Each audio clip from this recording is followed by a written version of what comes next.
warahmatullahi wabarakatuh. Bismillahirrahmanirrahim. Alhamdulillah wassalatu wassalamu ala Rasulillah wa ala alihi wa ashabihi wa man walah.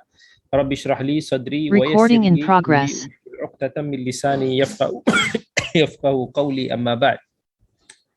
Pada malam ini insya-Allah kita akan masuk kepada perbahasan fasal yang baru, fasal ke-6, yang berkaitan dengan adab penuntut ilmu, yang pada fasal ke-6 ni dia akan bincang ataupun bahaskan apa yang disebut sebagai menghiaskan diri dengan amalan. So di dalam perbahasan ini everything is yang disentuh tentang seorang penuntut ilmu perlu untuk nak menjaga diri, mengindahkan diri, memperhiaskan diri dengan amalan. Jadi kata Syekh Bakar Abu Zaid, saya bacakan dulu apa yang disebut oleh Syekh Bakar Abu Zaid. Tanda-tanda ilmu yang bermanfaat, tanyakan kepada diri sendiri sejauh mana engkau telah memiliki tanda-tanda ilmu yang bermanfaat. Yang pertama, mengamalkan ilmu. Yang kedua, tidak suka dipuji ataupun tidak menyombongkan diri sesama manusia. Yang ketiga, semakin tinggi rasa tawaduk setiap kali ilmu kita bertambah. Yang keempat, menghindari daripada sifat ambitious ataupun sifat yang menginginkan kepimpinan, populariti dan dunia. Yang kelima, menghindarkan kita mengklaim diri kita sebagai ulama. Yang keenam, berprasangka buruk kepada diri sendiri dan berprasangka baik kepada orang lain. Berhati-hati jangan sampai mencela. Okey, yang ini dalam fasa ke-6 ini antara adab yang disebutkan oleh Syekh Bakar Abu Zaid yang menunjukkan tentang ilmu ataupun satu petanda ilmu seseorang itu memberikan manfaat kepada dirinya adalah jika dia menghiaskan dirinya dengan perkara tersebut. Yang pertama iaitu kita kena beramal. Selepas kita tahu dan selepas daripada kita belajar, maka beramal dengan ilmu ini adalah satu perkara yang paling penting. Sebab tidak mungkin ilmu ini menjadi satu ilmu yang bermanfaat tanpa amalan. Jadi sesiapa yang belajar tetapi dia tidak berusaha untuk mengamalkan, maka ilmu tersebut boleh menjadi tidak bermanfaat kepada dirinya sendiri. Dan yang lebih teruk lagi, dia barangkali boleh menjadi satu ilmu yang memberikan mudarat kepada dirinya. Jika perkara tersebut dalam perkara yang wajib ataupun haram lah. Misal kata dia tahu benda tu haram tetapi dia tidak mengamalkan. Maksudnya dibuat juga benda haram itu. Dia tahu benda itu wajib dilakukan tetapi dia melengahkan ataupun dia sambil lewa, dia tidak amalkan. Maka itu dikira akan memberi mudarat kepada dirinya sebab dia tidak beroleh pahala ataupun dia akan mendapat dosa. Tetapi jika perkara tersebut di dalam bab-bab yang mustahab ni benda-benda yang harus ataupun benda yang optional, benda-benda yang terbuka, maka kat situ bolehlah sama ada kita nak buat ataupun kita tak buat. Dia tidaklah sampai ke tahap untuk memberikan kemudaratan kepada diri kita. Sebab tu Nabi SAW antara doa yang Nabi SAW ajar kepada kita iaitu Allahumma inni as'aluka ilman nafi'a. Ya Allah, aku memohon kepadamu untuk dikurniakan ilmu yang bermanfaat. Sebab ilmu yang tidak bermanfaat sama ada kita membuang waktu kita ataupun kita memudaratkan diri kita. Nabi SAW dalam sebuah hadis mengatakan, hadis riwayat Muslim, Al-Quranu hujjatul laka aw alaik. Quran itu dia menjadi hujjah bagi kita. Maksudnya hujjah ni maksudnya di akhirat kelak dia akan jadi penyokong kepada kita, ataupun aw alaik, ataupun dia akan against kita. Ataupun Quran itu, ilmu Al-Quran itu dia akan menyerang balik kita kalau kita tidak beramal dalam perkara tersebut. Itu yang pertama. Yang kedua, antara tanda ilmu seorang itu bermanfaat, dia sebenarnya dia tak suka diri dia dipuji, dia tak suka meninggi diri, dia tak ada sikap riak ataupun nak menunjukkan diri. Ini apa yang diujilah sebahagian daripada penuntut ilmu, sebahagian daripada para ilmuwan. Mereka ini diuji dengan penyakit ini. Penyakit yang mana kita suka diri kita ini dipuji. Maka kalau kita nak diri kita ni dipuji, maka kita biasanya akan riak lah. Bila kita riak ni menunjuk-nunjuk amal kita ataupun kita nak menonjolkan something yang good side dalam diri kita untuk mendapatkan pujian daripada manusia, itu kita suka. Ataupun macam contoh senang contoh sikit, antara yang mudah sekarang ni, bila kita menulis satu ilmu ataupun kita dalam posting-posting kita dalam media sosial umpamanya, sama orang bila dia rasa dia tak dapat like yang banyak, dia kecewa, ataupun posting-posting dia tidak di-share, dia akan kecewa. Dia nak kalau boleh like yang banyak, dia nak orang suka, dia nak dia kadang-kadang yang lebih dahsyat tu, ada jenis orang tu dia akan tengok siapa yang like lah apa ni semua, sampai ke tahap itu. Dia nak orang sentiasa naikkan dia ataupun puji dia. Ini satu sifat yang tidak boleh, yang perlu dijauhi oleh para penuntut ilmu. Sama ada apa yang kita sebut ni disukai oleh orang, diterima oleh orang, itu adalah barakah daripada Allah. Itu adalah pilihan daripada Allah, bukan satu benda yang kita boleh buat-buat, satu benda yang kita nak cari-cari. Berapa ramai orang yang dia usaha, dia cari-cari, dia nak that thing, tetapi Allah tidak berikan kepada dia. Dan ramai juga orang yang dia tak nak pun benda-benda sebegitu, tapi Allah bagi that kelebihan ataupun ujian itu kepada dia. Jadi jangan sesekali kita mencari-cari pujian daripada manusia. Bila kita buat sesuatu ilmu, kita mengajar satu ilmu tu bukan sebab kita nak orang, it's not necessary orang ramai. Bukan mesti orang mesti kena ramai terima. Tak, sebab hidayah tu dia milik Allah. Apa yang lebih penting adalah kualiti di sebalik ilmu yang kita ajar ataupun ilmu yang kita belajar. Yang penting daripada di sebalik ilmu itu, kita dapat manfaat daripada situ. Of course, kalau kata orang boleh dapat ramai manfaatnya, Alhamdulillah. Tapi jangan jadikan itu sebagai satu tujuan utama kita lah. Dan kemudian jangan sesekali kita merasakan diri kita tinggi. Benda-benda yang ada sifat kibir, sifat angkuh, meninggi diri, ini semua antara yang Allah dalam hadis sebut Allah tidak akan bercakap dengan dia di hari akhirat, Allah tidak melihat ke arahnya, Allah tidak akan memuji, dan bagi dia adalah azab yang pedih. Jadi jangan sesekali ilmu yang kita ada ni membuatkan kita meninggi diri terhadap orang lain, kita meremehkan orang lain. Bahkan yang ketiga adalah kita kena bersifat tinggi diri. Selagi banyak ilmu yang kita ada, lagilah kita kena rasakan diri kita ini kena lower ourselves. Jangan rasa diri kita ni sudah cukup. Jangan rasa bila kita siapa pun, itu mesti kena ada dalam.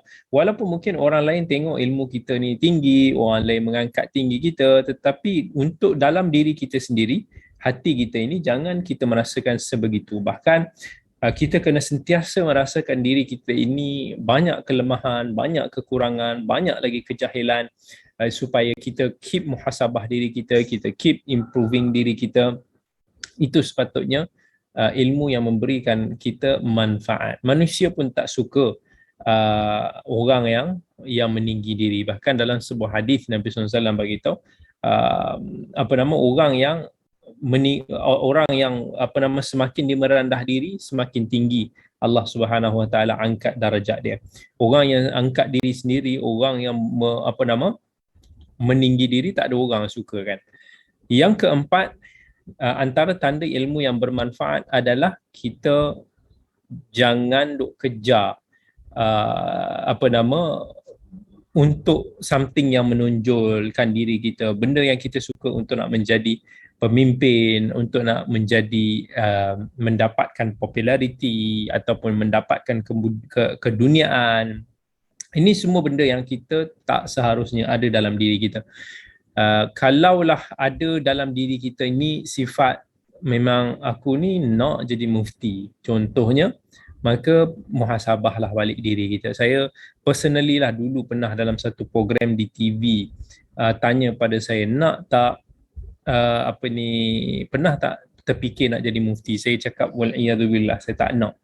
Dan saya tak pernah bercita-cita, dan saya tak pernah nak, sebab kita tahu tentang besarnya ujian berada di tempat tersebut. Kita akan diletakkan beban mas'uliyah ataupun tanggungjawab, dengan memikul tanggungjawab yang besar begitu, kita akan ditanya di hadapan Allah. Begitu juga macam dia kata mencintai populariti. Ini pun satu benda yang kita jangan Kita jangan nak, kita kena, kalau boleh kita elakkan. Tetapi bukanlah benda itu satu benda yang tidak elok, sebab kalau kita tidak mencarinya tetapi dia datang sendiri, Allah bagi ujian itu, maka tak ada masalah daripada sudut tersebut. Tapi don't force yourself, jangan terlalu push diri kita untuk nak mendapat ke arah itu. So sometimes kita hanya buat some kenyataan kontroversial, ataupun kita cuma nak cakap-cakap benda-benda yang orang suka, yang boleh menjadikan benda tu panas. Itu benda-benda yang kita jangan sesekali ada dalam diri kita. Yang kelima adalah katanya kita menghindarkan diri kita daripada mengklaim diri kita ni sebagai ulama. Jangan sesekali kita nak claim diri kita ni sebagai ulama. Itu senang je lah, senang cerita lah. Sebab tu kalau orang tanya saya ni lah, saya tak mau orang lihat saya ni sebagai seorang ilmuwan, sebagai seorang apatah lagi nak sebut diri sebagai ulama tu, mohon dijauhkan sama sekali lah. Even saya pun sendiri malu untuk nak dipanggil sebagai ustaz sendiri, dan sebab saya masih merasakan diri saya jahil, saya masih lagi merasakan diri ni banyak kekurangan, kelemahan kita sebagai insan manusia. Dan sebab itulah senang cerita, kadang-kadang ada orang dia petikai kan, kata oh saya sepatutnya kenalah pakai contohnya serban besar ke apa. Bukan kita nak meremehkan siapa yang pakai ataupun siapa yang tak. Itu pilihan masing-masing. Tetapi untuk diri saya sendiri, saya tak mau kalaulah orang kata itulah pakaian ulama, tapi saya tak mau kelihatan ulama. Cukuplah saya sebagai diri saya sendiri yang biasa, tak adalah kita pelik-pelik, kita macam manusia biasa, normal human being yang sekadar nak berkongsi dengan apa yang kita tahu, apa yang masyarakat perlukan. Kalaulah masyarakat dia nakkan mungkin some knowledge yang ada dalam diri saya, itulah yang saya boleh kongsikan. Tetapi kalau masyarakat nakkan satu penampilan, maka penampilan itu tiada pada diri saya lah. Pernah ada satu jemputan dulu, bila di-invite saya lah untuk berikan satu ceramah di tempat dia. Dan dia kata, Ustaz, lepas tu lah dia kata, Ustaz boleh tak nanti kat sini Ustaz pakai, yalah pakai macam biasa yang Ustaz-Ustaz biasa pakai lah, pakai serban ke, pakai ni ke. Tapi saya kata minta maaf, saya tak mau force diri saya untuk nak menonjolkan diri di mata orang. Kalaulah itu tujuannya, tak perlulah. Kalau nakkan ilmu daripada saya sebagaimana diri saya sendiri. Tetapi kalau nakkan penampilan, maka carilah orang lain. Itulah penampilan, ada orang lain lebih dahsyat daripada saya. Saya penampilan begini sahajalah, kata orang biasa-biasa, tak adalah. Saya tak nak orang panggil sebagai ulama, tak nak. Bagi saya sekadar apa yang orang minta saya berkongsi, itu sahaja yang saya kongsi. Tak ada nak jadi jago ke, nak jadi siapa ke, nak dipanggil sebagai panggilan-panggilan yang diagungkan ke, tak ada. Bukan satu benda yang saya sebenarnya lah, kalau saya bagi tahu jujur lah, bukannya saya orang yang suka-suka mencari-cari nak mengajar sana sini, tidak. Saya tahu kepentingan kita berdakwah, tetapi berdakwah dengan cara saya adalah cara saya. Tetapi bukanlah saya macam ada orang memang dia suka nak pergi sana sini, nak mengajar sana sini, nak itu ini, tak. Bagi saya tak. Kalau tak ada tu lebih saya sukalah, lebih saya suka. Sebab personal option, personal diri. Sebab diri saya rasa macam saya sendiri pun banyak benda nak belajar, saya sendiri pun nak atasi kelemahan diri sendiri. So benda yang tak tahulah, macam nak cakap lah, dari sudut peribadi punya saya bukan something yang nak ke arah tu ataupun nak mencari-cari benda tu. And siapa yang tahu, siapa yang kenal diri saya pun tahulah macam mana sikap saya biasanya. Sebab ilmu ni is very subjective feeling dia kan. Bagi saya saya perlu ada juga masa untuk saya nak belajar. Saya perlu juga ada masa untuk saya melakukan benda-benda, perkara-perkara yang mungkin ada kebaikannya ataupun apa yang saya ingini. Jadi saya tak mau orang melihat saya sebagai satu figura, sebagai satu apa nama yang dipalitkan dengan level-level ilmuwan. Tidak. Bagi saya berkongsi, saya bukannya nakkan imbal balas lah daripada situ. Apa yang saya mampu, saya mampu. Sebab tu saya kadang-kadang kalau kadang orang jemput tapi jemputan tu jauh dan saya fikir saya susah nak pergi, saya tak pergi ya. Sebab kadang-kadang nak pergi dulu-dululah renyah kan, nak pergi punya jauh, apa nama nak saya pula jenis yang tak suka drive. Jadi bila nak pergi lagi, nak harung KL lagi, kadang rasa macam tak nak, tak kuat semangat nak harung jam KL kan. So alhamdulillah now Allah mudahkan, sejak daripada PKP ni kita ada apa nama, ada majlis-majlis online yang actually lebih ramai orang lah boleh dapatkan manfaat dalam keadaan yang lebih mudah bagi kita bersama. Tak perlu untuk nak kita duk sometimes nak pergi itu sahaja memakan masa lebih daripada kita punya tempoh kita berkuliah kan. Nak kata orang pun sometimes dia tengok contoh kuliah tu sejam, tapi orang tak nampak that apa yang nak menjayakan kuliah tu. Kayak kita nak pergi pun mungkin ambil masa lebih daripada sejam. Belum lagi nak balik. Belum lagi sometimes kita kena buat preparation, kita kena baca, kita kena buat kajian. So ini benda-benda yang orang tak nampak lah. Sebab tu bagi saya mengajar ni satu amanah. Satu benda yang kita tak boleh ambil sambil lewa. So apa yang saya rasa saya mampu, saya okey. Kalau saya rasa macam saya tak, macam rasa tak ni, saya tak ambil lah. Sebab benda berat, benda amanah. Benda amanah ni bukan benda yang seronok-seronok kita nak ambil. Itu yang kelima lah. Yang keenam dia kata kita kena sentiasa ada prasangka buruk terhadap diri kita sendiri. Jangan rasa diri kita sempurna, jangan rasa diri kita ni dah komplit, tapi pada masa yang sama kita menghargai orang lain. Pada masa yang sama kita melihat kebaikan orang lain, kita iktiraf ilmu orang lain. Supaya kita tidak akan jadi orang yang perasan diri hebat lah, ataupun kita perasan diri kita ni lah betul semua benda. Tapi kita perlukan teguran daripada orang lain. Kita perlu sahabat-sahabat yang baik untuk melihat sisi-sisi kita yang kurang di sana. So kena ada selalu always satu sudut yang kita rasa bahawa kita boleh tersalah. Jangan rasa we are impossible untuk nak tersalah. Especially bila kita berdiskusi dalam apa-apa medan ilmu. Mesti kena prepare diri kita untuk menganggap diri kita ini ada potential untuk tersilap, dan we have to ada keinginan untuk belajar daripada orang lain. Okey. Kemudian antara lagi dalam fasal ini adalah kata Syekh, kita kena zakatkan ilmu kita. Zakatkan ilmu kita. Apa maksud zakat ilmu? Zakat ilmu ni adalah maksudnya kalau kita zakat harta. Kalau kita ada zakat harta 2.5% daripada harta kita mengikut nisab dan jenis-jenis hartanya, kita kena zakatkan kepada orang yang memerlukan. Begitu juga dalam ilmu kita. So dalam ilmu ni bukanlah kita ni nak simpan, belajar simpan sendiri, tapi kita kena belajar juga untuk nak kongsikan dengan kadar apa yang kita ada. Dan itu satu, bila kita sebut sebagai zakat ilmu tu, kita kena rasa benda tu sebagai satu benda yang wajib.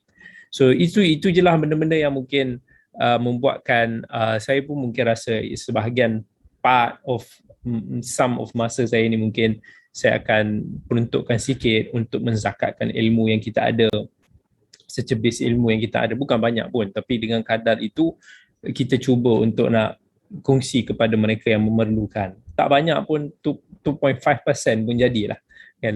Macam kita nak zakatkan harta kita tak banyak sangat, tapi kalau kata ilmu ni pun taklah banyak, tapi dengan kadar yang ada sikit tu kita kongsi. So mesti dalam kita belajar, dalam ilmu yang kita dapat ni, kita share sedikit dengan orang, kita ajak sikit orang untuk nak buat baik.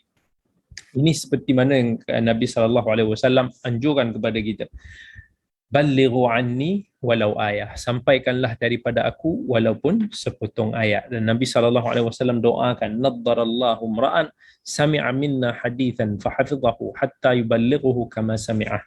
Nabi mendoakan cahaya kepada orang yang didengar hadis kemudian disampaikan sebagaimana yang didengar. Farubba hamil fiqhin ghaira faqih. Boleh jadi orang yang menyampaikan itu tidaklah begitu faqih, tidaklah begitu faham. Warubba hamil fiqhin ila man huwa afqah min. Boleh jadi juga orang tu bila kita nak nasihat orang, boleh jadi kita nak bimbing orang, orang itu mungkin boleh jadi lebih pandai daripada kita, boleh jadi dia lebih faham daripada kita. Jadi ilmu ini kalau dia tidak digunakan, maka dia tidaklah memberikan manfaat. Kalau tidak disampaikan, tidak diamalkan, maka dia tidak memberikan manfaat. Macam duit kita lah.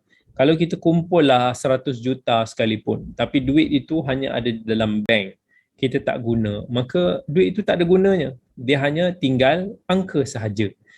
Dia hanya tinggal nombor sahaja di dalam penyata bank kita.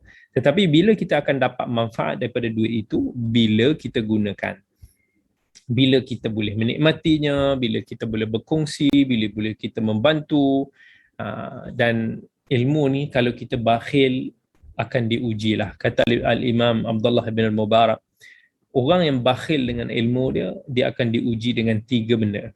Sama ada dia mati, maka ilmunya tu akan gone, ataupun dia terlupa, ataupun yang ketiga saya lupa. Tapi betul lah, ilmu ni kalau kita belajar, kita tidak cuba untuk nak manfaat, kita tidak cuba untuk nak kongsi pada orang, untuk nak rakam, untuk nak catat, maka sama ada kita lupa ataupun kita mati dan benda tu akan berlalu begitu sahaja.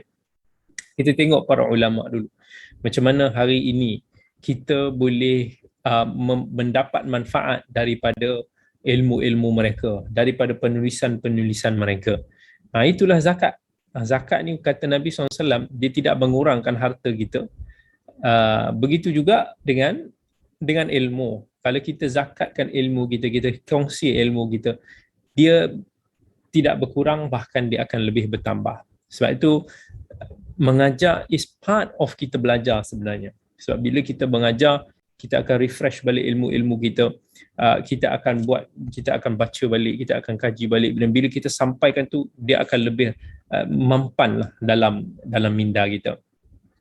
Itu kewajipan lah kita sebagai seorang penuntut ilmu. Kalau kita tak mampu untuk nak share daripada sudut perkongsian, tapi setidak-tidaknya kita kena jalankan urusan-urusan seperti an-nasihah ataupun al-amru bil ma'ruf wan nahyu 'anil munkar. Kita ajak orang ke arah kebaikan, kita nampak kemungkaran berlaku, kita tegur. Itu juga salah satu daripada kita menyumbangkan ilmu yang kita ada.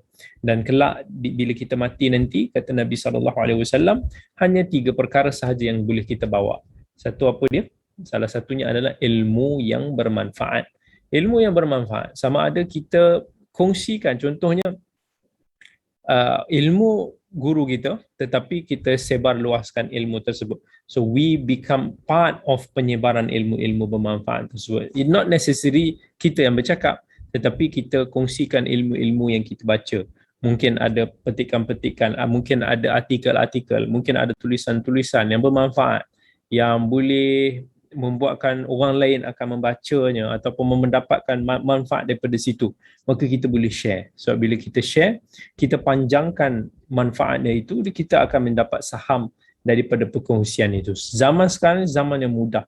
Sama ada kita nak jadi kaya dengan amalan yang baik ataupun kita nak jadi kaya dengan amalan yang jahat. Semudah di hujung jari je kita boleh klik share, kita boleh buat macam-macam, yang itu pun boleh mudah untuk nak kita dapatkan pahala yang besar. Cuba kita hidup zaman-zaman dulu, zaman tak ada internet. Susah kita nak dapatkan bahagian saham tu, sebab macam mana kita nak sebarkan ilmu tu, kita tak boleh nak share mudah-mudah. Takkanlah kita nak ulang balik apa yang guru kita cakap, kita pun dah lupa. So penting untuk seorang penuntut ilmu ni, dia kena ada, dia kena menzakatkan ilmu dia. Kemudian kata Syekh Bakar Abu Zaid, kita kena ada kemuliaan para ulama.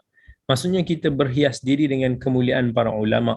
Kita ada sikap menghormati, maksudnya kita jaga nilai ilmu yang kita ada itulah.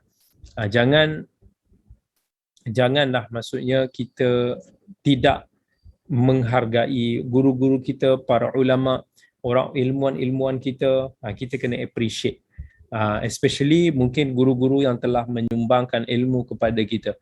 We have to consider their time, we have to consider their situation. Kita kena consider juga mereka ni, ada seseparuh orang ni banyak komitmen, ada separuh orang dia ada keuzuran, ada separuh orang dia ada kesulitan-kesulitan masing-masing. So kita kena jagalah benda tu, kita kena appreciate benda tu, dan we have to take care dalam benda tu. Dan pada masa yang sama, kalau kita sebagai penuntut ilmu, kita kena jaga kemuliaan para ulama tu daripada sudut kita jangan pandai-pandai untuk nak bercakap dengan sesuatu perkara yang kita tak tahu. Kita berfatwa secara sembrono, ataupun kita ni macam membuatkan ilmu itu kelihatan murah. Ilmu ini adalah satu benda yang kita kena faham dia ada nilai dia. Sebab tu kalau kita tengok Al-Imam Al-Bukhari rahmatullahi alaih, dia sangat-sangat menjaga ilmu itu punya izzah ataupun kemuliaan. Ada satu cerita, masa dia dah di penghujung usia dia lah. Masa dia dapat satu fitnah yang dahsyat dekat Naisabur. Dia lari keluar balik ke Bukhara, tempat negeri kelahiran dia. Dan di sana masa tu pemerintah dia sambut dia. Negeri tu semua sambut dia dengan kapet merah. Dan gubernur di tempat tersebut, Khalid bin Ahmad Ad-Duhli, dia ni biasalah pemimpin orang-orang besar, orang kaya. Kadang-kadang dia nak rasa diri dia special. So dia panggil Al-Imam Al-Bukhari untuk mengajar anak-anak dia dekat istana dia lah. Bukan satu kesalahan lah untuk kita pergi mengajar dekat istana, apatah lagi benda itu ada maslahatnya, especially dalam kita nak meraihkan hubungan dengan ulil amri. Tidak menjadi satu kesalahan, bahkan pada sesetengah keadaan dituntutlah untuk kita, supaya kita boleh menjaga hubungan baik, dan itu akan menyebabkan maslahat dakwah kita lebih berkembang. Tetapi Imam Al-Bukhari ni dia tak suka majlis-majlis ilmu ini macam dijaja-jaja di pintu-pintu istana. Dia tak mahu. Bagi dia, kalau nak belajar, you have to come here. Ilmu itu dicari, bukan ilmu itu mencari. Some orang, dia rasa macam ilmu tu kena datang. Zaman kita ni especially begitu. Kita sudah kehilangan semangat untuk mencari ilmu. Sampaikan ilmu yang banyak sekalipun, macam seolah-olah ilmu tu yang melambai-lambai mencari-cari kita, tapi kita tak mau menyahutnya, tak mau pergi. Bahkan kita yang nak mudah, bukannya kita nak guru kita itu mudah. Al-Imam Al-Bukhari, dia rasa dia tak mau pergi ke istana. Bagi dia kata ilmu ini bukan untuk anak-anak raja. Ilmu ini adalah untuk masyarakat ataupun orang awam. Jadi Al-Imam Bukhari kata, kalau kamu nak belajar, anak-anak kamu nak belajar, datang sini, sama ada kat rumah aku ataupun dekat masjid ni. Imam Bukhari ni dia cukup jaga dalam bab itu. Dia tak mau kelihatan nanti macam majlis ilmu dia ni seolah-olah hanya untuk VIP, ataupun nanti jadi satu acara yang khas. Itu pandangan peribadi Al-Imam Al-Bukhari. Dia merasakan ilmu ini sangat bernilai. Macam Al-Imam Abi Daud, lebih kurang kisah dia pun ada begitu juga. Dia tak mahu ilmu ini jadi satu benda yang orang boleh nilah. Siapa, macam sekarang, macam contoh saya beritahu. Ada contoh sekolah, yang mana kalau sekolah tu percuma, sekolah tu maksudnya dia biaya pelajar dia, maka sekolah tu dia boleh buat apalah daripada segi pendidikan ilmu tu, apa yang dirasakan sesuai dia buat. Tetapi kalau satu pusat pengajian itu dibayar oleh ibu bapa dengan yuran-yuran contohnya, maka kadang-kadang ibu bapa lah yang akan cuba untuk nak monitor, cuba sometimes some of them cuba untuk nak mempersoalkan, sebahagian orang cuba untuk nak in charge, for example. So itu pun salah satu sudut. Sebab manusia ni bila dirasakan dia membayar, jadi dia rasakan dia berkuasa. So bila dia rasa dia berkuasa, sometimes ilmu pun boleh dimanipulate. Sebab tu nak menjaga izzah nilai ilmu ini, sebahagian para ulama dulu dia tak suka menghampiri penguasa-penguasa. Sebab dia tak mahu nanti penguasa-penguasa ini akan mengambil kesempatan terhadap ilmu yang dia ada, sampai akhirnya mungkin dia terpaksa untuk nak memberikan fatwa ataupun pandangan-pandangan yang untuk menjaga hati penguasanya. Ulama tak mau macam tu. Sebab tu kita orang-orang yang menjadi seperti mufti kena betul-betul jaga, sebab mereka ini adalah golongan yang hampir dengan raja-raja. Of course, mufti ni tertakluklah kuasanya di bawah sultan ataupun raja di dalam negeri, sebab kuasa agama itu di bawah raja-raja. Jadi kalau raja-raja ni nakkan satu benda yang mungkin tidak kena dari sudut agama, adakah ketika itu kita akan tegas, kita akan menyuarakan pandangan kita kepada raja-raja, mufti-mufti? Saya ingat dulu ada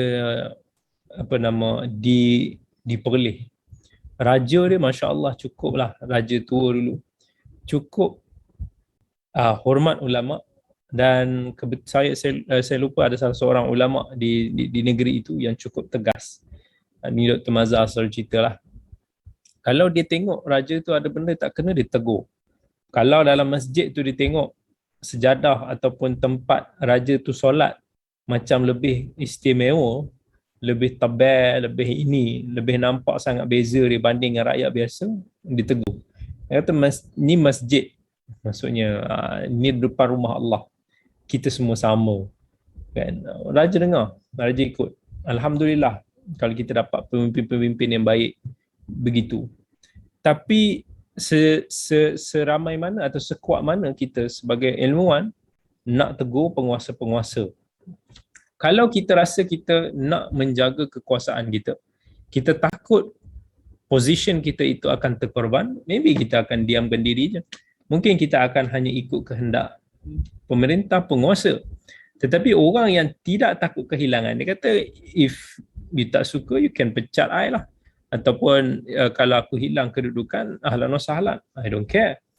Yang penting kebenaran ataupun yang penting agama itu dapat ditegakkan. Saya teringat kisah Sultan Al-Ulama, Al-Imam Al-Izz bin Abdul Salam. Seorang ulama yang cukup hebat. Kenapa digelar sebagai Sultan para ulama? Sebab dia ni ulama yang mengatasi sultan-sultan.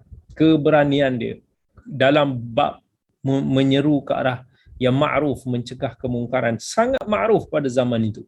Sampai dia pernah dikurung, sampai dia pernah dihalau, sampai pernah dia dikecam, tapi dia tak pernah takut. Dia pernah bila dia satu hari tu, satu masa tu, dia ada seorang menteri di Mesir, dia buat announcement ataupun polisi untuk nak buat something kat masjid kot. Something saya lupa, dekat tingkat atas tu. Macam yang Izz bin Abdul Salam kata benda ni bid'ah, tak boleh dia buat. Tapi menteri duk buat juga. Dia pergi dekat tempat tu, dia hancurkan. Sampai menteri tu pun bengang, siapa punya kerja ni? Tapi dia ni sangat dihormati disebabkan dia punya keteguhan. Dia memang kira kata penasihat kita kata penasihat raja lah dekat Mesir masa tu. Tapi dia sangat tegas. Benda tu bid'ah. Dia kata benda bid'ah. Kalau tak ada orang nak robohkan, aku sendiri pergi roboh. And sampai satu ketika tu dia marah sebab banyak menteri-menteri dekat Mesir masa tu yang masih lagi berstatus hamba, belum dimerdekakan. So dalam mengikut hukum fiqah dia kata tak boleh. Kena merdekakan dulu, then you can be a leader. Menteri-menteri tak mau lah, sebab dia orang ni dulu datang daripada pejuang-pejuang, tentera-tentera. hamba-hamba yang diambil daripada negara-negara luar ni. So bila dia dah menang, dah jadi general, raja pun lantik sebagai menteri, so dia tak naklah tiba-tiba nak kena jual pula, tapi dia sangat bertegas, dia kata mesti, sampai dia pernah diancam bunuh. Tapi dia dengan tegas dia kata dekat menteri-menteri tu, dia kata aku ni tengok raja ni macam lagi kecil daripada kucing je. Maksudnya dia boleh kata dia tak peduli pun ancaman ke. Dia kata aku ni kalau dia pun nak bunuh aku tak rasa aku ni mulia sampai aku nak dikurniakan syahid. Dia punya berani. Pernah satu hari tentera tu datang kepung. Sampai menteri tu bila dia tengok dia ni punya teguh, dia tak takut, dia keluar daripada rumah berhadapan seorang-seorang dengan menteri, dengan tentera dia. Menteri tu tak boleh sebab dia punya haibah dia punya aura dia, karisma dia tu terlampau tinggi. Akhirnya sebabkan pengaruh dia yang tinggi juga, rakyat pun menyokong dia. So raja pun terpaksa lah kena lelong menteri-menteri itu, dimerdekakan. Dan dia dan Izz bin Abdul Salam tegas, dia kata kita tak mau tipu-tipu, tak mau ada pakat-pakat buat-buat syarat je nak jual beli ni. You have to be serious. Biar kalau kata tuan baru dia tu tak nak merdekakan dia, nasib engkau. Macam tu dia punya tegas dia lah. Okay. And kemudian kata Syekh Bakar Abu Zaid, kita kena menjaga ilmu. Okay, menjaga ilmu ni penting. Macam saya katakan tadi, ilmu ni sama ada kita jaga dia dengan kita mengajar dia, beramal dengan dia, mencatat dia, merekodkan dia, ataupun kita menjaga izzah ilmu ini. Ilmu ni bukan wasilah untuk kita menjilat penguasa. Bukan untuk nak kita mendapatkan kedudukan kita kena berani untuk nak memperkatakan kebenaran dengan hikmahnya. Bukan seberono je kita cakap, kita tak pedulikan consequences dia, kita tak pedulikan maslahat, mudarat dia, tapi kita kena berani untuk say the truth. Right? Kemudian antaranya lagi adalah kita, Syekh kata kita berbahasa-basi ataupun bukan berkompromi. Macam mana maksud bukan berbahasa-basi ni, bukan berkompromi? Maksudnya is, kalau dalam bahasa Arab dia ada dipanggil sebagai al-mudahanah. Al-mudahanah ni is kita macam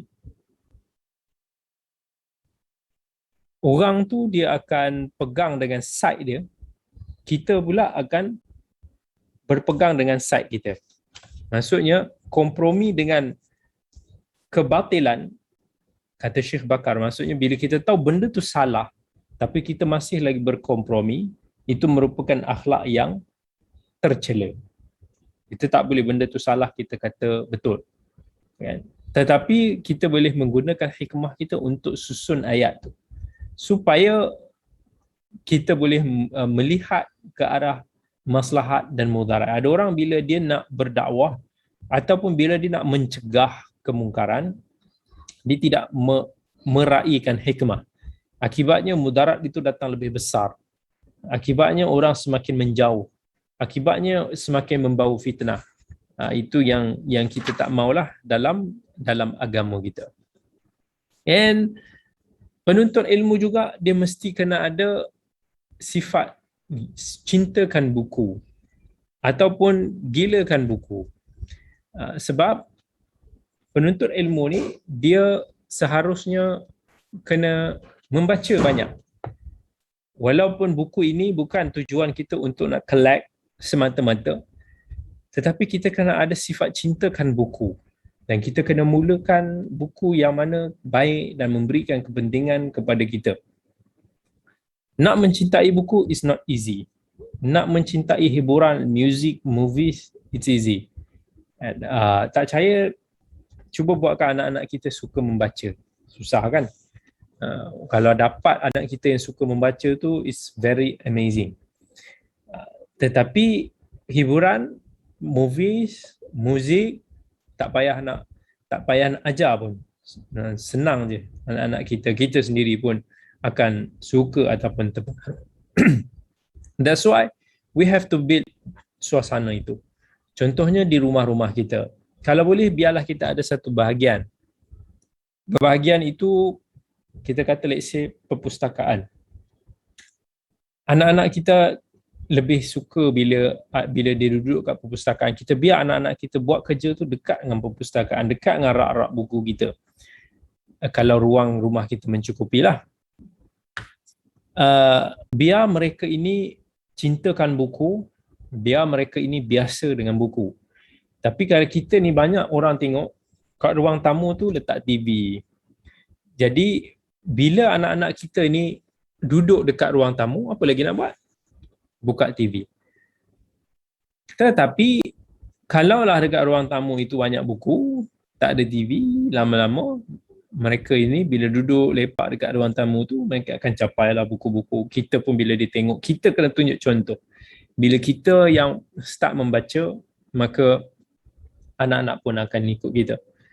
Tengok kalau kita baca ada kisah para ulama yang sangat gila kan membaca, kita akan cukup totally amazing.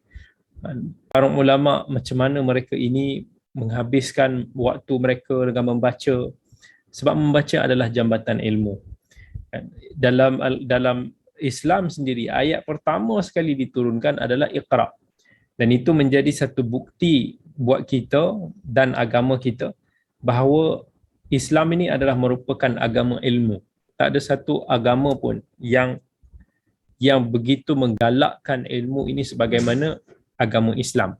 Bahkan di dalam hadis-hadis terlampau banyak bab-bab yang dikhususkan tentang ilmu, galakan untuk menimba ilmu dan cabang-cabang daripada perkara itu. Cuma bila kita nak membeli buku ini mahal. Buku ini bukan murah, buku ini mahal. So kita tak semua mampu untuk nak membeli semua buku. Tapi buku yang bermanfaat, we have to buy it. Kenalah korbankan sikit untuk kita membeli dan kita baca. Jangan beli saja tapi kita tak baca. Beli tak apa, at least. Jangan pula ada orang kata saya susah nak baca Ustaz, saya tak nak beli. So kita tak beli buku, jangan. Beli je dulu, tak apa. Kalau kita rasa itu, tapi asalkan kita ada niat nak beli, walaupun tak baca-baca, it's okay, fine. Sebab at least one day kita akan baca. One day anak-anak kita akan baca. Dan kita akan datang satu masa nanti yang mana kita akan appreciate dengan buku-buku yang kita ada. So jangan kedekut dengan buku. If ada peluang, beli je buku. Saya ni kalau buku ni adalah benda yang saya gila lah. Kalau saya dah suka dengan buku tu, enggak kira mahal kah, murah kah, memang akan beli. And bila nak beli buku, saya kadang tak tengok harga dia pun. Yang penting kita suka buku. Dan saya dulu akan spend time masa zaman belajar dulu, seminggu tu at least sekali tu saya akan round library, akan round bookstore untuk nak telaah buku, tengok judul-judul buku baru, kandungan-kandungan apa yang ada. Mungkin saya take note sikit apa buku-buku yang saya mampu untuk nak beli, saya boleh kumpul. Sebab kita beli dulu buku-buku yang boleh memberikan manfaat kepada kita. Itu asasnya lah. Buku-buku tauhid, buku akidah, kena ada buku berkaitan dengan tafsir, kena hadis, bukan berkaitan dengan topik-topik akhlak, topik-topik targhib tarhib, apa-apa yang boleh membaiki suluk kita, karakter kita ataupun agama kita. And kalau kita tengok Syekh Bakar Abu Zaid pun dia kata dibawa kat sini tentang perpustakaan buku-buku yang ditulis oleh para ulama. Dahsyatlah kalau kita tengok para ulama ni punya perpustakaan. Dulu saya sendiri dekat library guru saya dekat Riyadh dulu, Syekh Abdul Karim Fudail. At that time, diorang katalah, masyayikh kata, library peribadi dia, one of the biggest library dekat Saudi. Private book dia subhanallah. Kata dah lebih besar daripada, entahlah, macam lebih besar daripada bookstore. mungkin dah macam kita kata library yang profesional lah, library betul-betul yang dekat universiti so big, dia punya library tahap library personal dia. Dan Masya Allah, sebab dekat sana ni buku-buku tu is very proaktif. Buku is satu industri kat sana yang sangat mekar. Orang kalau beli macam nak rock, normal lah kalau kata dekat rumah-rumah tu ada library yang quite good. Buku-buku ni memang laku. Expo, dia selalu akan ada expo-expo yang hundreds of publishers datang ada, dan buku-buku dia memang digilai. Orang kalau beli borong tu tak main lah, beli sikit-sikit satu plastik, memang beli banyak-banyak punya buku. Buku ni bukanlah murah, mahal. Tapi kat sana ni saya boleh merasakan suasana buku tu satu suasana yang very impressive. Tak jumpa dekat sini. Seronok sangat. Bila fikir pasal benda-benda tu, is satu benda yang kita sangat dambakan lah. Even kita tengok di western sini, orang Mat Saleh sini suka membaca kan. Dia baca, dia naik train baca, duduk lepak kat pantai pun baca, dia suka baca. Bagus kalau kita selalu suka membaca. Tapi kita ni kalau boleh elak lah daripada tak membaca kan. Kalau kita tengah duduk pun tak membaca, kita tengah main pun tak baca, kita tengah kat kelas pun tak membaca, tengah pegang buku pun mungkin kita tak membaca. So bila kita membaca buku ni, of course kita kena belajar untuk nak berinteraksi dengan buku itu. How we can take benefit dengan buku-buku yang kita ada. Okay. Kemudian kita masuk kepada fasal yang ke-7. Okay. Fasal yang ke-7 adalah about larangan. Okay.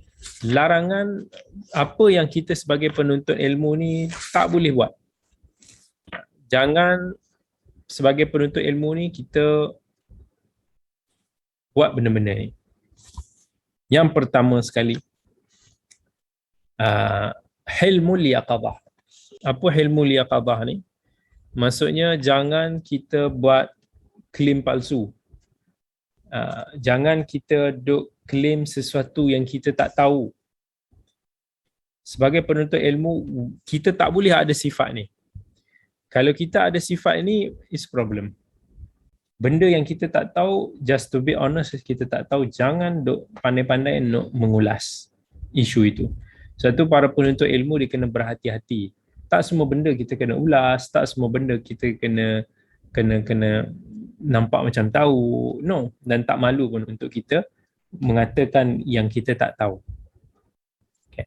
So ada penuntut ilmu ni dia sometimes dia rasa susah bila ramai orang hadirin di hadapan dia, bila dia bertanya, so dia malu nak jawab dia tak tahu, tak boleh. Kalau kita tak tahu, it's okay. It's okay to don't know. Jangan expect untuk nak tahu. Imam Malik kalau dia tak tahu, dia cakap tak tahu. Kalau student kata macam mana isu ni pun kau tak tahu, wahai Malik, sedangkan kau ni ulama besar kot. Malik kata cakap je Malik tak tahu. Itu ada masalah.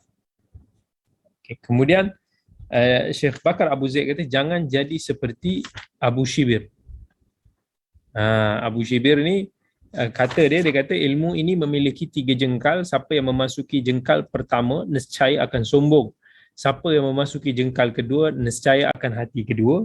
Siapa yang memasuki jengkal ketiga dia akan tahu bahawa dia tidak berilmu. Betul sangat. Maksudnya kita kena tahu fasa kita dalam menuntut ilmu ni. Ini apa yang kami semua pernah lalui. Sama juga. Dulu masa kita pergi saya belajar dulu dekat Madinah dulu kan. Orang ni kalau dia baru belajar sikit, dia punya action dia dahsyat. Dia punya rasa dia tahu segala-galanya, rasa macam tahu. Especially pada pelajar tahun pertama. Oh, baru-baru sampai, ya Allah, masa tu dia baru belajar sikit, baru buka buku-buku basic, baru nak hadir ke kelas. Masa tu, ya Allah, depa punya rasa macam dia tahu, bab-bab dia nak condemn orang, bab-bab dia nak ni, memang macam kata, subhanallah. Itu rasa sombong tu. Padahal banyak benda lagi kita tak tahu tu. Baru sikit kita masih tak tahu perincian-perincian. Kita dah mula macam Jadi mudah sangat untuk nak tembak orang. Kita tengok ada je orang tu salah sana sini. Tetapi bila kita masuk fasa kedua ni lebih kurang lah dalam tahun ketiga. Dan masuk tahun ketiga kita dah akan rasa macam rendah diri sikit. Kita tahu banyak lagi yang aku tak belajar ni. Banyak lagi, especially banyak lagi perbahasan. Kalau dulu mudah-mudah kita ni nampak dengar nama-nama para ulama ni macam Allah, ada dalil pun dia macam mana dia boleh cakap macam tak ada nilai pun masa tu. Tapi bila kita dah level pertengahan, kita tahu banyak lagi yang aku tak tahu. Sampailah bila semakin dalam masuk fasa ketiga, semakin banyak kita belajar, semakinlah subhanallah kita rasakan diri kita ni jahil. Jahil betul. Ini apa yang saya sendiri rasakan. Sampai kadang-kadang kalau saya rasa macam malu lah nak bercakap. Rasa macam tak mau lah, kalau boleh ada orang cakap, sila. Kalau ada orang boleh cakap, biar dia bercakap. Saya tak nak bercakap. Dalam bab ni kita jadi, kalau ada orang boleh bercakap, buat apa aku cakap? Itu saya lah. Dia bukan ada orang, kalau ada orang tu dia boleh bercakap, biar aku yang bercakap. Saya tak mau lah. Kalau saya tak macam tu lah. And kita rasa, ya Allah, banyak lagi kejahilan diri kita sebenarnya. Banyak lagi yang kita nak belajar. Bukan akulah orang yang paling layak. Makin kita rasa kita ini jahil. And honestly, that's what I feel. Bukan benda ni cakap saya saja, tak. Benda tu benda yang saya truly merasakan begitu. Dan setiap kali kalau kata saya nak kena bercakap, saya akan rasa berat. Sebab saya rasa macam, alamak, aku bukan orang yang layak untuk nak bercakap. Kan? Kemudian katanya lagi is at-tasaddur qabla ta'ahul. Jangan menampilkan diri sebelum kita menjadi ahli. Kita baru belajar, tak payahlah nak ulasakan sana sini, tak payahlah kita nak condemn ulama sana sini, tak payahlah kita nak rasa macam kita gempak sangat. Benda ni selalu terjadi pada orang yang belajar agama. Cuba kita tengok orang yang belajar engineering ke, saya tak tahulah kalau ada, atau orang yang belajar medik ke, tahun pertama, tahun kedua orang belajar, tak ada pula mereka ni tiba-tiba nak nampak macam baru belajar tahun pertama dia dah bidas lah, apa nama, profesor, pakar-pakar dia. Tak ada, dia orang hormat, dia orang belajar dulu. Tapi dalam agama ni, ya Allah, orang yang tak belajar proper pun selamba je dia tembak ulama sana sini, tembak ilmuwan begitu je. Macam agama ni everybody can be ulama. Itu yang Al-Imam Syafi'i rahmatullahi alaih dipesan, idza tasaddara al-hadath fatahu ilmun kabir. Orang yang masih lagi mentah tapi dia cuba untuk dia dah keluar out dah dulu, maka dia akan kehilangan ilmu yang banyak. Bagi penuntut ilmu, fokuskan diri untuk belajar dulu. Tak payah nak jadi macam nak mengulas sana sini, nak tulis something yang buatkan nak mencari that popularity, nak jadi selebriti. Tak payah, jangan. Once you are popular, you are being a celebrity contohnya, masyarakat akan nampak you are tok guru lah. Dan masa tu kita menjadi rujukan masyarakat. Tapi kalaulah kita tidak menyediakan diri kita ni dengan ilmu yang sahih, ilmu yang mampan, bila lagi kita nak belajar? Mungkin kita akan menyesatkan orang, wal'iyadu billah. At-tasaddur qabla ta'ahul. Bak kata ulama ada kata, man tasaddara qabla awanihi faqad tasadda li hawanih. Siapa yang menampilkan diri sebelum masanya, maka dia telah menjerumuskan kehinaan, dirinya ke dalam kehinaan. Yang pertama adalah disebabkan dia akan mudah berasa kagum dengan diri dia sendiri. Yalah, dia dah mengajar orang, takkanlah aku nak belajar lagi. Orang dah tengok aku dia mengajar sana sini, takkanlah aku nak pergi belajar ikut kelas sana sini. Ini masalah dia lah. Dan bila benda itu sudah ada dalam diri kita, kita akan sukar untuk nak menerima kebenaran. Itu susah lah. Sebab sudah ada perasaan ego, sudah ada perasaan meninggi diri. Itulah. Kemudian yang seterusnya, tanamur dengan ilmu. Apa tanamur sebenarnya? Maksudnya dia kata orang yang mempamerkan ilmu. Hindarilah hiburan yang biasa dilakukan oleh orang-orang yang tidak berilmu. Dia mengkaji satu atau dua persoalan. Kemudian ketika diadakan sebuah majlis yang di dalamnya terdapat orang yang disegani, dia memancing perbincangan mengenai satu atau dua masalah tersebut untuk nak mempamerkan ilmunya. Seringkali ini menampakkan aib. Ini problem juga. Penuntut ilmu ni dia jangan galak lah untuk nak tunjuk power. Itu istilah dia. Kadang-kadang bila dalam satu-satu kelas kita macam santai macam nak tunjuk skill power kita sikit, tiba-tiba kita pancing buat tanya soalan yang ni biasanya penuntut ilmu muda, bukan orang tua-tua ni, orang muda. Dia akan rasa dia pancing certain isu, dia ulas, dia macam dia nak bagi nampak dia ni hebat lah, dia ni ada satu knowledge yang baik. So yang ini pun antara benda yang perlu untuk nak kita elakkan.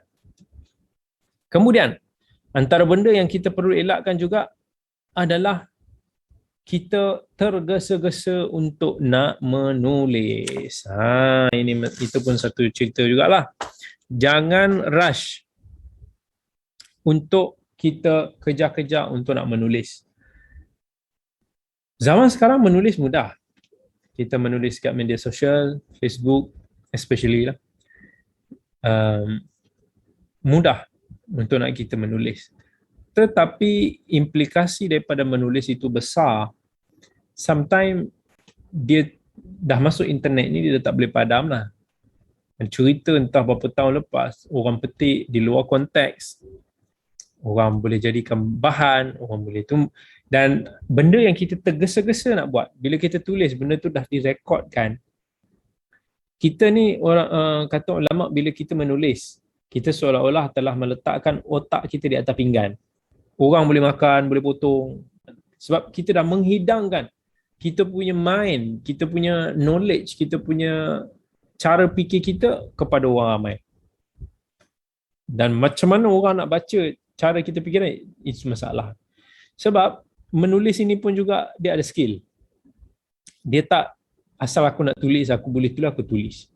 Dia ada bahasa dia, dia ada technical dia, dia ada perasaan dia, dia ada isu dia, dia ada ilmu dia.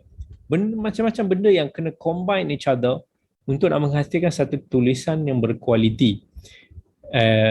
Ada orang dia kata, dia tertanya kenapa dia tulis-tulis tak macam orang tak berapa baca. Jadi bila kita baca, kita tengok, kita kata banyak lagi isu teknikal dalam tulisan dia yang membuatkan tulisan itu jadi tidak sedap. Kan? Contohnya kita tengok cara dia menggunakan wording, susunan bahasa yang tidak strong, olahan yang kurang menyelerakan. Itu semua antara faktor-faktor. Kan? Some kita masih baru, kita banyak benda kita nak baca. Buku pun kita tak baca banyak. Saya kadang-kadang saya suggest lah, sometimes pada ustaz-ustaz muda, banyakkan membaca buku. Kan, buku-buku yang kita rasa diterima orang ramai, kita baca, ambilkan jadi satu sampel.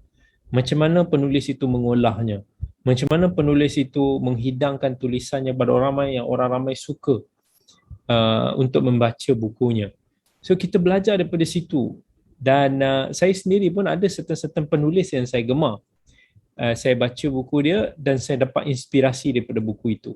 Cara olahannya, cara pembawaannya, yang saya pernah dulu saya kata, if saya nak tulis buku ni, sebelum saya menulis buku, if saya nak tulis buku, saya akan baca lagi buku seorang writer ni supaya saya boleh tengok macam mana olahan dia. Sebab saya suka baca buku dia. Dan saya nak belajar daripada situ. How to be a good writer. Long time ago lah. But Alhamdulillah, Allah mudahkan juga kita untuk nak menulis, insya-Allah. And pada bulan Oktober ni, insya-Allah kalau tak ada aral melintang, kita dah masuk 1 Oktober, insya-Allah pada akhir bulan ini, kalau tak ada aral melintang, insya-Allah buku terbaru saya akan keluar. Tajuk dia masih lagi dirahsiakan. Kita nantikan, insya-Allah dia dah dalam proses penerbitan, insya-Allah. Nanti kalau dah keluar kita announce lah. Kemudian apa lagi dia kata? Jangan begitu juga, antara benda yang kita perlu jauhi sebagai penuntut ilmu adalah kita jangan mudah untuk menyingkapi kesalahan ulama. Kita mudah untuk nak mencari-cari aib para ulama. Nabi pun kata, man tatabba'a aurat akhi, siapa yang mencari-cari aurat ataupun keaiban saudaranya, Allah juga akan menyingkapkan dia punya keaiban. Kesalahan ada, tapi jangan ada sikap-sikap untuk kita ni macam nak, kita kena ni untuk ulama lah. Orang yang bukan ulama tu lain lah cerita. Orang yang ulama, kita tahu contohnya dia disegani keilmuannya, kalau dulu contoh Tok Guru Ni Aziz, ulama yang disegani keilmuannya, akhlaknya, tapi sebagai manusia macam mana pun akan ada kesalahan, pandangan-pandangan peribadi, mungkin ada orang yang tak bersetuju ke dengan dia punya pandangan politik umpamanya. You have right untuk tak setuju dalam benda itu, tapi bukan kerja kita nak pergi cari satu persatu. Minggu ni aku dah jumpa satu, aku nak tembak dia. Minggu depan kita korek lagi, ada isu yang kita boleh kita balun lagi. Minggu lagi satu kita balun lagi. Maksudnya kita mencari-cari aib para ulama, dan kita happy bila kita jumpa kesilapan itu dilakukan oleh mereka. Sebaliknya, kalaulah ada ulama-ulama yang disegani keilmuan dan akhlak dia, kita seharusnya kena belajar untuk nak mencari keuzuran bagi pihak dia. Man kathura kalamuhu saqat. Siapa yang banyak bercakap, siapa yang banyak menulis, of course lah akan banyaklah terjumpa kekurangan sana sini, tersilap sana sini. Itu adalah nature kepada orang yang banyak buat kerja. Kalau tak nak banyak buat salah, tak nak dinampak aibnya, janganlah buat kerja. Tak banyaklah orang nampak. Contoh, kita nak berdakwah, kalau nak buat orang suka, kita buat amr bil ma'ruf je. Amr bil ma'ruf je. Kita suruh orang buat baik je. Buat baik ya. Buat baik ya semua. Semua orang suka. Tak ada siapa nak condemn. Tak ada orang siapa nak bantai. Sebab kita suruh orang buat baik, semua orang suka. Semua orang setuju buat baik. Tapi dakwah tu jadi masalah bila kita masuk part yang penting, which is an-nahyu anil munkar. Dakwah tidak sempurna tanpa an-nahyu anil munkar. Kalau kita nakkan orang suka pada kita je, like, memanjang, maka al-amr ma'ruf sajalah. Tetapi kalau kita nakkan agama, kita jujur dengan ilmu kita jujur, maka kita kena belajar untuk an-nahyu anil munkar. Ada benda-benda yang tersalah kita tengok, you have to have dare untuk tegur, untuk nasihat. Orang mungkin tak suka, orang tak suka kalau kesilapan dia ditegur. Orang mana suka kalau kita pun kena tegur, kita sakit hati, kita melenting. Begitulah, bila nak buat yang paling susah ialah nak mencegah kemungkaran. Benda yang susah oleh para anbiya dulu adalah mereka ni bila nak mencegah masyarakat di umat mereka ni daripada menyembah berhala, daripada membuat khurafat, bid'ah, syirik. Di situlah mereka ditentang. Tapi kalau mereka dakwah, tak apa, kita hormati tetamu, kita muliakan jiran kita, kita selalu bersedekah, semua orang terima. So semua akan okay, that's fine. Sebab tu jangan ada di minda netizen bila kita mencegah benda kemungkaran, senang je orang ni kata, ustaz ni suka gaduh lah. Ustaz ni suka, contohlah, ustaz ni cubalah sembang benda lain sikit. Ni benda-benda yang, tak. Itu nature kalau kita nak mencegah kemungkaran. But, nak mencegah kemungkaran, we have to have a lot of wisdom. Bukan hanya benda tu kita rasa mungkar, dia ada banyak syarat, terus kita cegah, kita tak peduli uslub bahasa kita, masa kita tak peduli. No. Itu kena ada wisdom, kena ada teknik, kena ada strategi, kena ada hikmah yang so much. Then baru an-nahyu anil munkar kita itu akan menjadi baik. Otherwise, maybe it will make a lot of disaster. Baik. Kemudian is katanya lagi adalah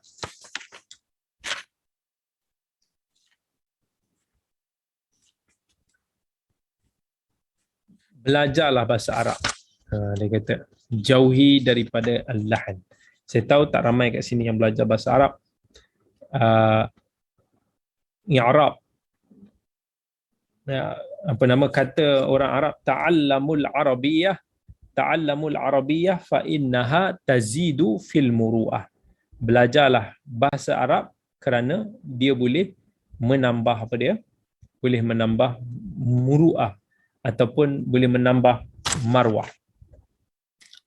Tapi saya faham, saya sentuh secara umum, it's not easy to learn bahasa Arab. Saya boleh kata bahasa Arab ni antara bahasa yang paling mencabar kat dunia. Kan, kalau kita tengok sebutan huruf bahasa Arab yang agak banyak, yang kurang biasa, yang jarang kita dengar macam qaf, ha, ta, dha ni semua pun agak sukar kita nak sebut dengan baik.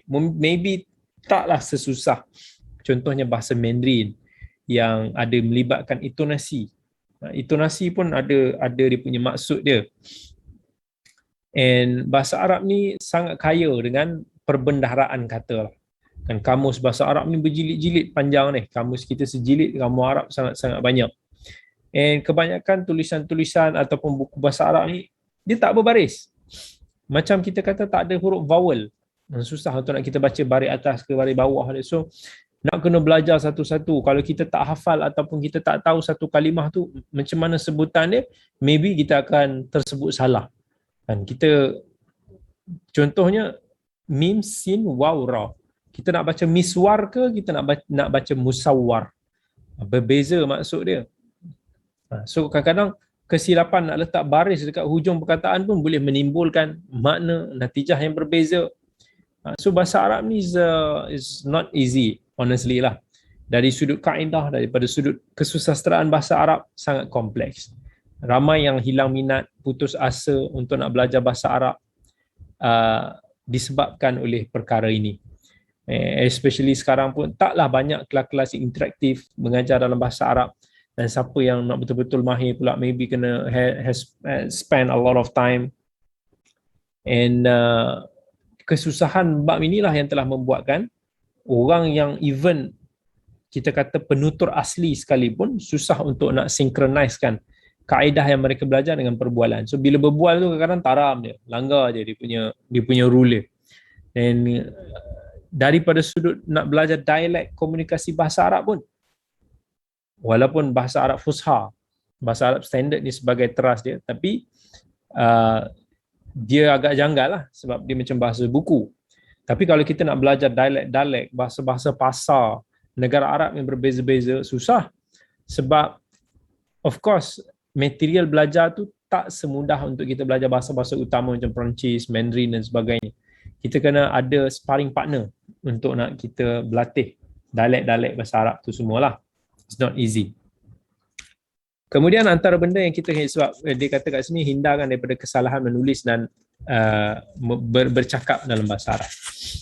Okay. Antara benda yang perlu kita hindarkan juga adalah pemikiran yang kurang matang, pemikiran yang premature. So kita kena sebagai penuntut ilmu, jangan kita bila kita mengulas sesuatu tu jangan tergesa-gesa. Sebab bila kita tergesa-gesa, kadang-kadang banyak benda kita tak tahu. Kita nak ulas benda yang kita tak tahu tu sangat banyak, kadang dia menampakkan kedangkalan kita lah. di dalam satu-satu isu.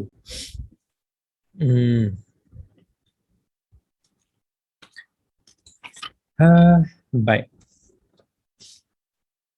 Antara benda lagi lah yang yang perlu kita hindari sebagai penuntut ilmu adalah kita kena hindarkan perdebatan yang perdebatan yang tidak benar. Ini pernah kita ulas before this.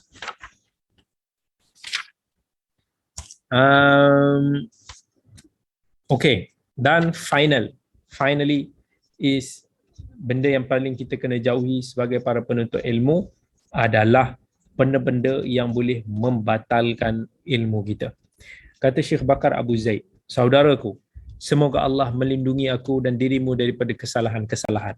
Jika engkau telah membaca sebahagian daripada buku Hilyah Talibul Ilm yang kita belajar ini dan mengetahui sebahagian daripada pembatalnya, ketahuilah bahawa faktor perosak kepada perhiasan adab ilmu itu adalah kita tak boleh menjaga rahsia. Kita menukil, maksudnya kita macam mengadu domba.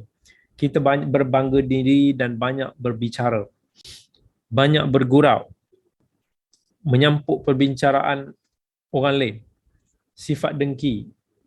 Sifat berprasangka buruk. Duduk di majlis-majlis ahli bid'ah.